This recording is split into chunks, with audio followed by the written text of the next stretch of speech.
Hi, welcome to another edition of DoD Secure, and I'm your host, Jeff Bennett. I'm the owner, operator, senior editor, and one of the few authors that works at Red Bike Publishing.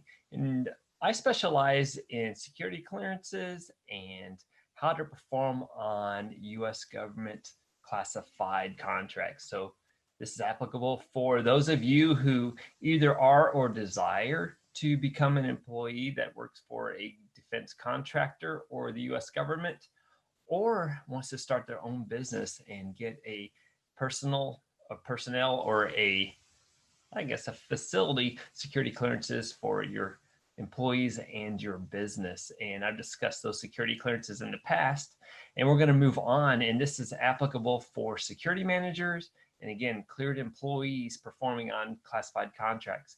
And I welcome you again to another episode. And in this episode, we're going to talk about classification markings, the importance of those. We're going to talk about security violations and what to do with them. You know, sometimes they offer good information. Security violations are never good, but once they're investigated and the case is closed, they provide good information. We'll show you what that information can be used for. And we're also going to discuss the dirty job of security while walking around, how to perform best and understand what is going on in your companies as employees are working on classified contracts. And one of the best ways to do that is through walking around and asking questions. And I'll teach you a little bit about how to do that more effectively. So let's get started then. Our first topic is called classification markings and the importance of them. I talk about classification markings a lot, and I'm going to revisit the subject in this episode. And the information is coming out of this book, DoD Security Clearances and Contracts Guidebook, which I am about to put to bed. This is being totally written and revised and giving a new title called How to Win U.S. Government Contracts and Classified Work. And it's going to be another version of this book updated for 2020. And we hope you get your copy. And this book is written more for security managers, but I've expanded the scope to include those who have security clearances and desire to perform in classified contracts, and how to do that, and how to start your security clearance program. And it's also good for facility security officers who work for these companies. So it's still applicable to the original audience, but it's been expanded to introduce concepts to business owners and other cleared employees. It comes out of chapter 5 of this book called Classification Markings, and it's part of what you need to know to perform on classified contracts. So there are several reasons for classification. It comes from executive orders that the presidents in the past and currently have signed. We need a way of recognizing what information is classified, and with that way of recognizing, we need to know how to protect it. Understanding why and how to protect classified information is fundamental to a cleared employee's job. Now, there are some things that need to be in place before something can be classified. If you're a cleared defense contractor, you're not really classifying anything. You're handling information that has been classified by a government entity. The cleared contractor can conduct derivative classification. We'll talk about that another time. But basically, it's reformatting information that's already been classified into another format, and the same classification markings are applied to it. Again, I'll talk about that in another episode. The classification markings that we're going to discuss have been applied by a U.S. government program office or an original classification authority. So there are 5 things that need to be considered. 4 conditions, that need to be met. One is that an original classification authority is applying the classified markings, and the U.S. government owns it. It's made for the U.S. government or is controlled by the U.S. government. Information meets one of 8 categories, and I'm going to list those 8 categories, but the original classification authority knows what those categories are. And then the original classification authority determines what damage unauthorized disclosure of the information would cause. For example, if it just causes damage, we would know that that would be confidential information. If it causes serious damage, it would be secret. And if it causes extremely grave damage, then that is top secret information. And there are many reasons for assigning classification markings. And one is to warn a user that the information is indeed classified. It's also used to convey what exactly needs to be protected, identifies levels of classification that I mentioned earlier, confidential, secret, top secret, gives sources for the classified information so that we know why it's classified and who to go to if we have any questions about it, warns of special access, and so much more. Now, if you have classified information, or perhaps a classified document or an item, it's going to be stamped on the top, bottom, front, and back, and the sides. Here's an example of a classified package. It is not an actual classified item. The classified item would be inside. This is for training only. There's nothing really in here, but you can see it's marked on the top and bottom. Get this right. It's going to be the size on the top and bottom, the front and the back. So anywhere that there's space where somebody might see it and observe it, there's going to be a classification marking put on it. And again, if I see this, I'm going to look, okay, this is classified. I don't need to look in here unless I have a need to know or a security clearance. It also tells a handler what level that they're looking at so they can handle it appropriately. All right, so,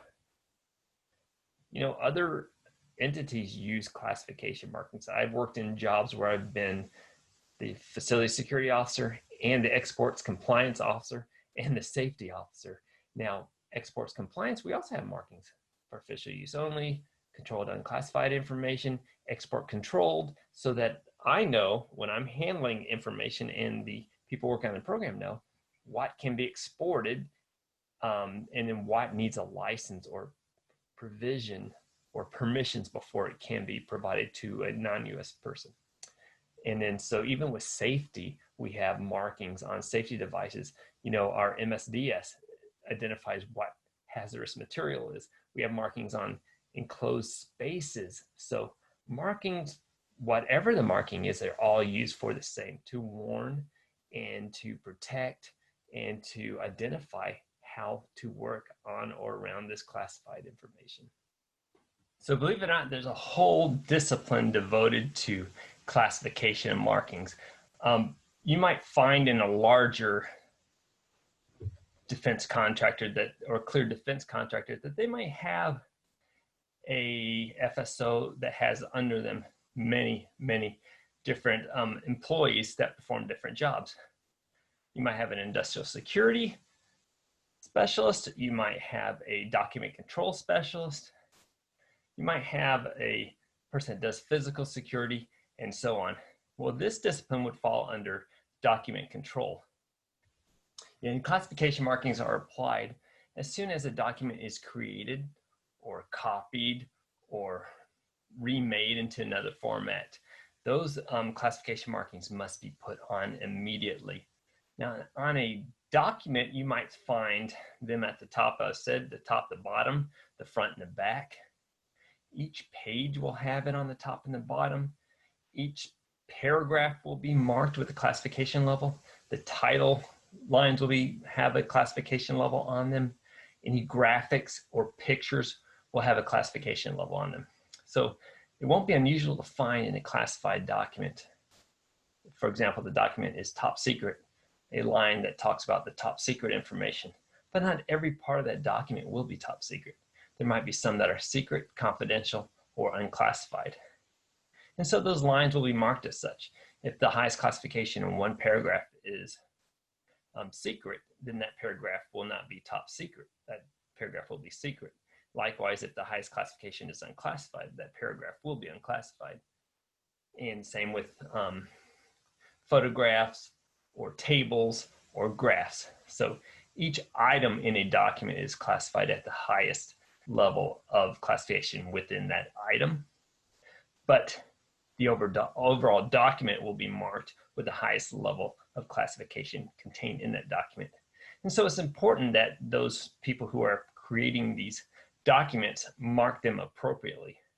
And so when they're sent out of a facility, for example, if it goes to another location for a meeting, it will be marked appropriately according to that classification level. The receipts will indicate the classification level so that when it arrives at the receiving end, the person handling that reception will also ensure that that item is marked properly and provided to the cleared employee that is cleared to the appropriate level and has the need to know. So these classification markings play a huge role in how we protect classified information, and our employees who apply those markings and understand how to use those markings and are trained regularly on classification markings or recognizing them are doing the right things. We need to make sure they have the tools in place.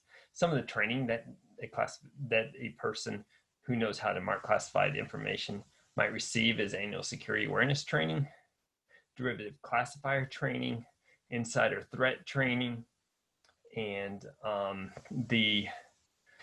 now, if you don't know where to get that training, some of it's available at the Defense Counterintelligence and Security Agency website, the DCSA.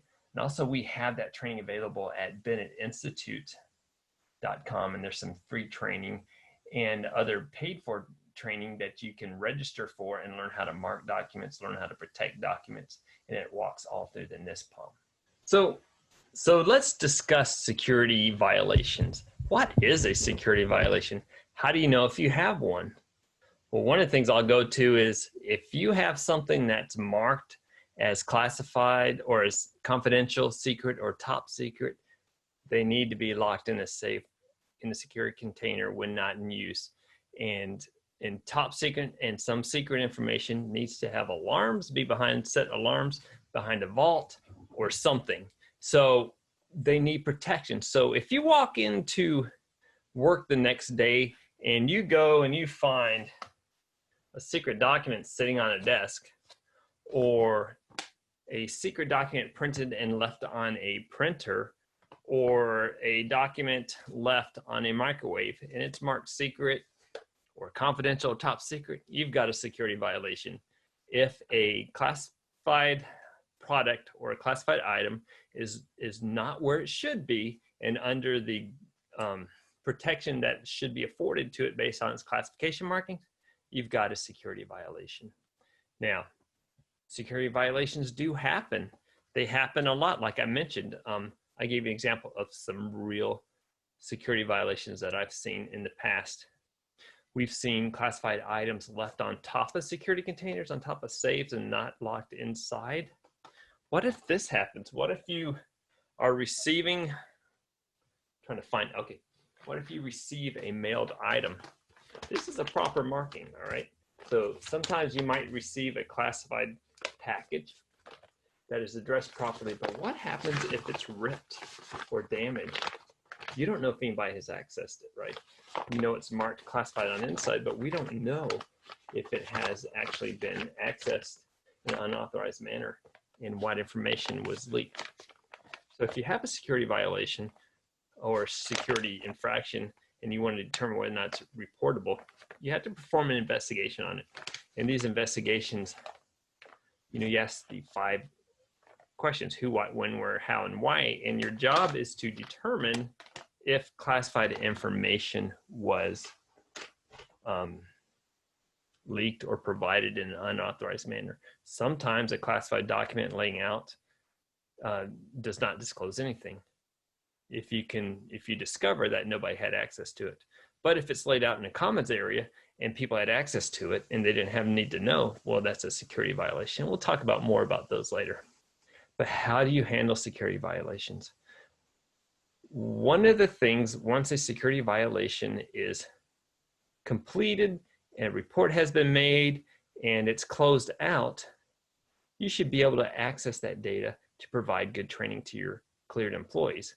For example, what if you had an employee that always forgot to lock the security container and set the alarm?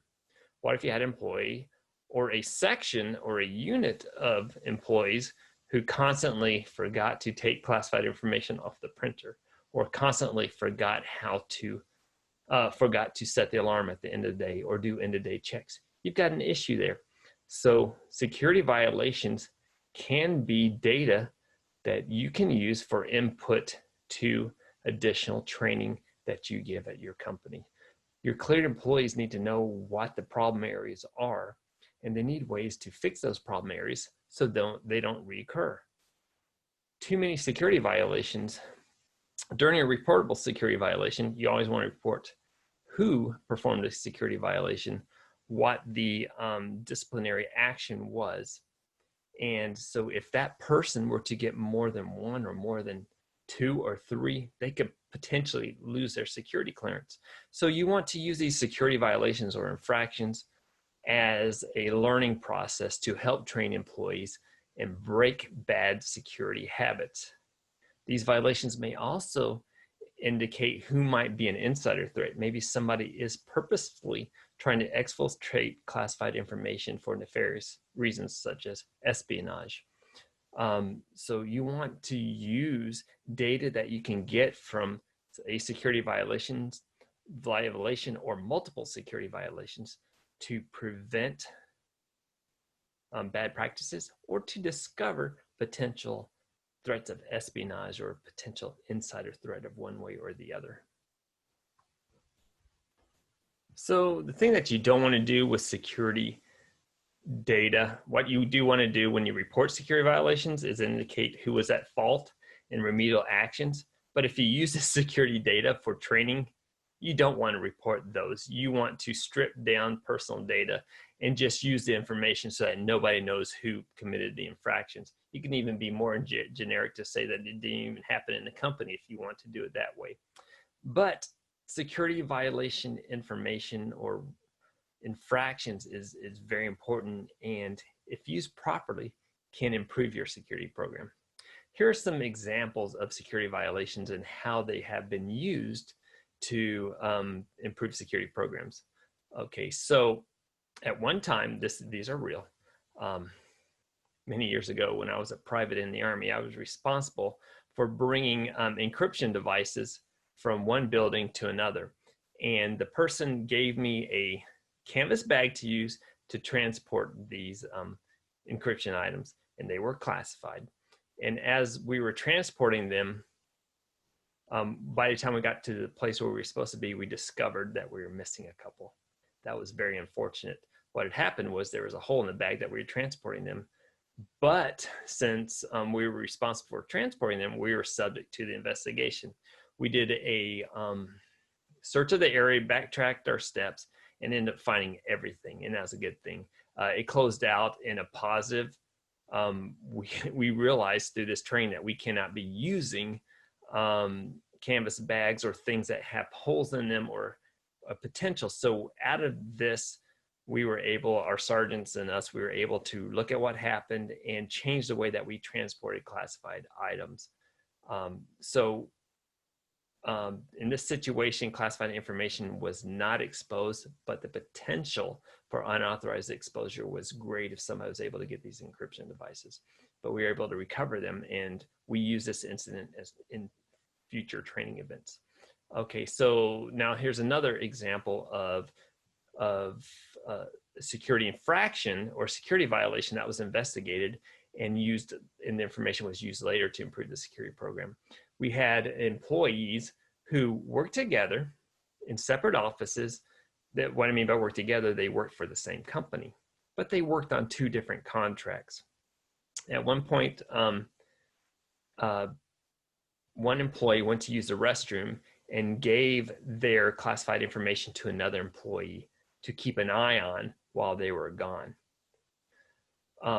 Wasn't long before we got a call that said, hey, classified information was left unattended. The person that they had left the classified information with also got called away from their desk. They forgot they were watching classified information and left that classified information unattended. So the original person called us and said, hey, look, we have a potential situation here. So we went out to investigate that. And it turns out, as I mentioned, they were co-workers, but they were working on different contracts. So we had two security violations there. One was classified information left unattended, and two, which was the fault of one of the second person, but the first person released classified information to the second person when the second person did not have need to know. They worked on a different contract. So we had two security violations there.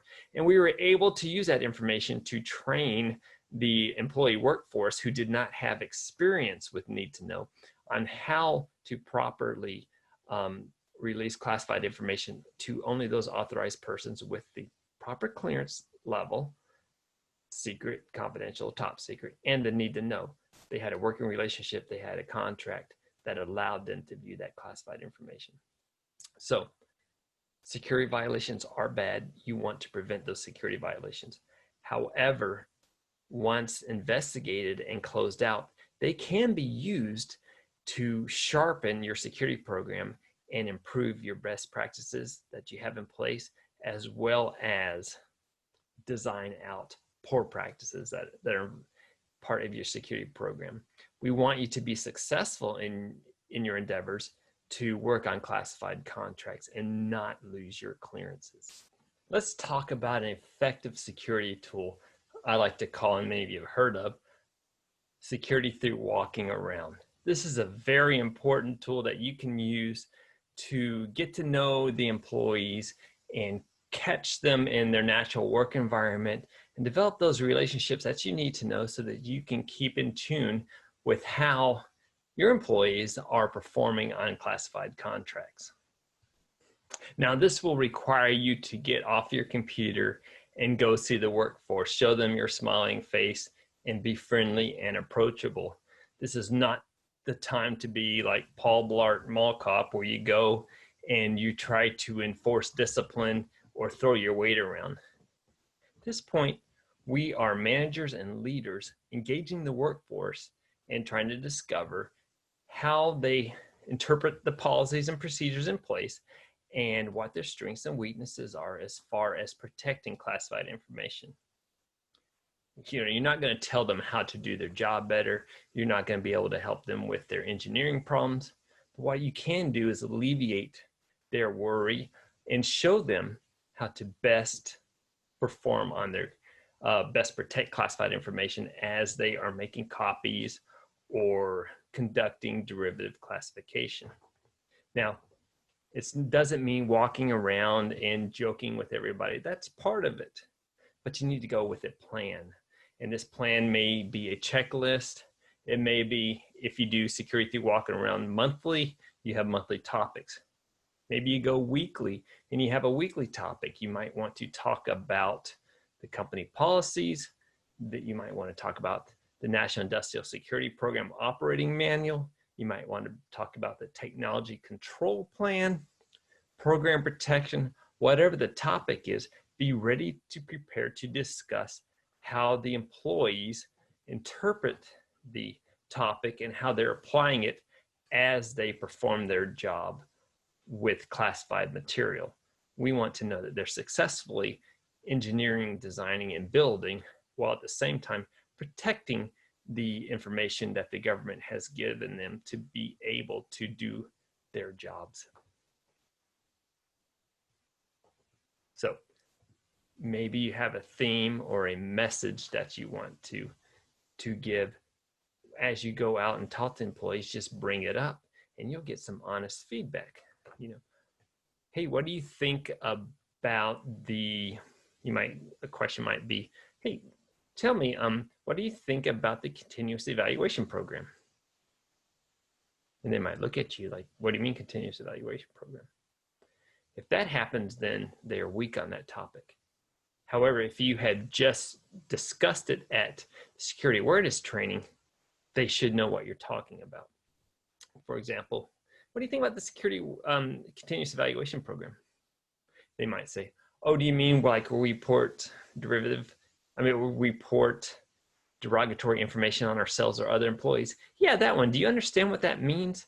Well, it might mean that if I do something, I need to come talk to you. Yes, you might want to come and schedule an office call with me if you have information that might jeopardize your ability to protect classified information or cause some problems down the road during your next security reinvestigation. The conversation might go something like that. But what you want to do is reinforce the training that you've already given, reinforce the policies that you've laid out, because you are going to find those people who do not understand. But when you engage through walking around, it will key their mind and make them feel like they are part of the program, part of the success, and part of the solution. If not, you are going to get people who will be disgruntled. And as you are walking through talking about the security program, DCSA may do the same thing. DCSA, the Defense Counterintelligence and Security Agency, will come and do audits or reviews at your facility. They're not going to talk to the facility security officer. They're going to talk to everybody. They might walk up to an employee and say, I noticed in this picture that you're in front of the Eiffel Tower. When was that trip? Oh, that trip was last month. I went to Paris for my anniversary. Well, very good. What does your FSO say about your trip to Paris? What's an FSO? Well, your security officer. Did you talk to them about your trip to Paris? No, it's none of their business, really. I try to keep my personal life personal.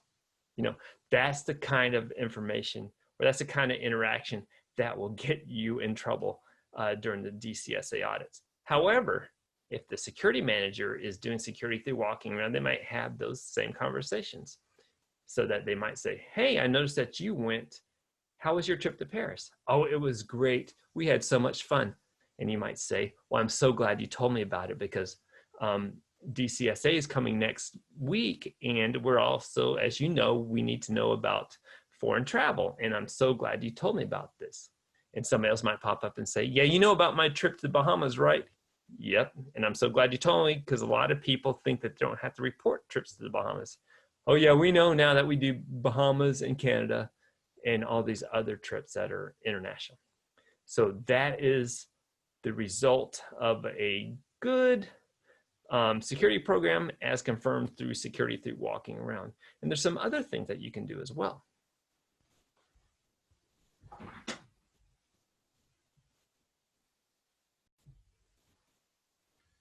Again, as I mentioned, you might want to go with a plan in place.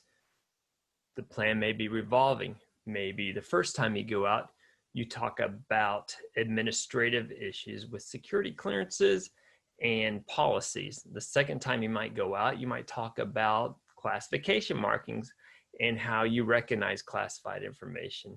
The third time you might go out, you might talk about information assurance and classified information systems. There are so many topics that are in the NISPOM, but you want to tailor it toward your facility. Now, you might go out with a plan, and that plan may be derailed. For example, when I was a new FSO, I went on a security walk around the first week, and I wanted to get a lay of the land. And so people were happy to meet me. I was introduced as the new facility security officer, and somebody grabbed me and said, let me show you where we keep our secrets. And they pulled me aside, and that just made my heart beat really fast.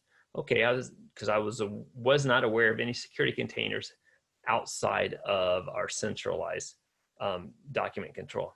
Well, they brought me to a locker, and I almost fell out, because I knew classified information was not supposed to be put in a locker. I said, is this where the secrets are? Yeah, we just want to show you where we keep our secrets, and then that we're protecting them. So they opened it up, and the secrets were indeed not National Industrial Security Program secrets, but they were just company proprietary. This was sensitive information from the company that the people on the assembly line were using, such as tooling devices and things like that, that they didn't want their competitors to know about. So I was able to calm down and use that information for future training. I told them, I said, please, let's not use secrets. Let's use other words for this. Let's reserve secrets for the NIST program, since we actually handle classified material here. And another occasion, I was walking around, and I actually found classified information laying out. And so there's all kind of good and bad. Also, what you want to do is praise publicly any good practices that you find out there with protecting classified information. If you have any problems, keep those private and under lock. Don't discuss HIPAA issues. Don't discuss security violation procedures. Don't give away personal identifiable information. Keep it general, keep it positive, keep it upbeat, and keep it moving. You can learn a lot about your company and employees, but be prepared for bad feedback as well. One of my first jobs as an FSO was to rein in everybody who had security clearances. The former FSO had just provided security clearances to the whole company without justification. And there were a lot of people who did not work with classified information. So I pulled those back, and I got some really bad feedback about that.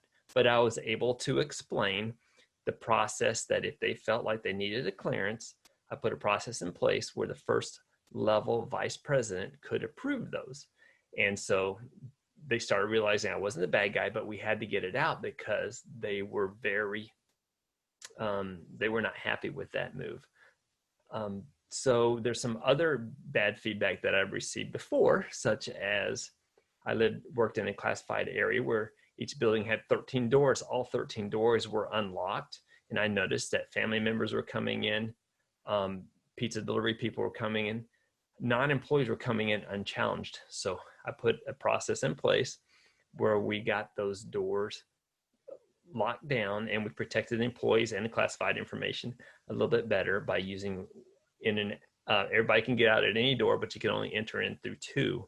So I got some bad feedback about that, but I was able to explain why, and I won the employees over and won their trust.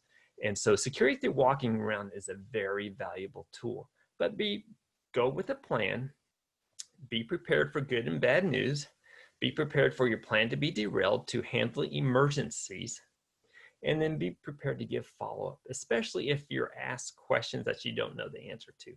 So we've got a lot of good ideas for how to do security through walking around. They're in our books and training that we have available at redbikepublishing.com and bennettinstitute.com.